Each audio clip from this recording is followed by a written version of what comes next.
As Americans deal with the troubled economy caused in part by a mortgage meltdown, a government plan now offers new hope for struggling homeowners. Vince Ngui, president and CEO of Levere's Mortgage Corporation of Wilmington, is here now to talk more about this. Thank you for coming in. Today is a big day. Thanks for having me. Yes, absolutely. All right, let's break it down. I bet. Tons of phone calls about this. And, you know, a lot of people hearing about this now, they have a lot of questions. Let's quickly break down the plan. What's happening?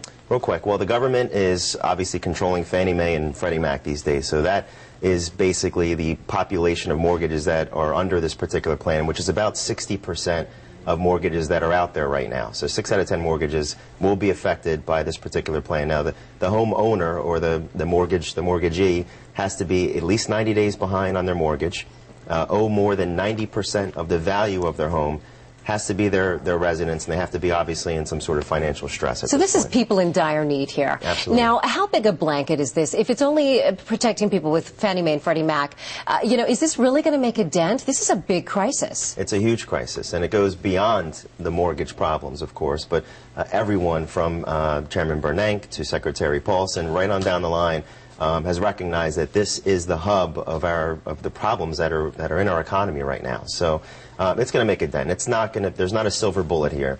This is not the solution. I'm usually a free market kind of a guy. But for example, I had a client today who called me and said, "Hey, look, what about the guy who, you know, the other 92% of us who make their payments on time every single month and are doing the right thing and didn't, you know, get in over their heads? Where's the relief for us?" But if you look at it from a big picture point of view, you can pay your bills every month on time and do just fine. But if your neighbor gets foreclosed on, the value of your home, the value of that asset drops, and that's what we're trying to stop at this point. So the government is trying to stop at this point, is to basically put a backstop here and say, all right, let's stop the bleeding and then take it from there. So essentially everyone hopefully will win. We'll see what happens. Vince, thanks so much for coming in and breaking it down. And of course, if you want more information, we've got that for you on this new government plan aimed at helping homeowners in crisis. Check out our website. It's myfoxphilly.com, or you can blog about it with me. I've got some links at CarrieLeeTV.com. Anything to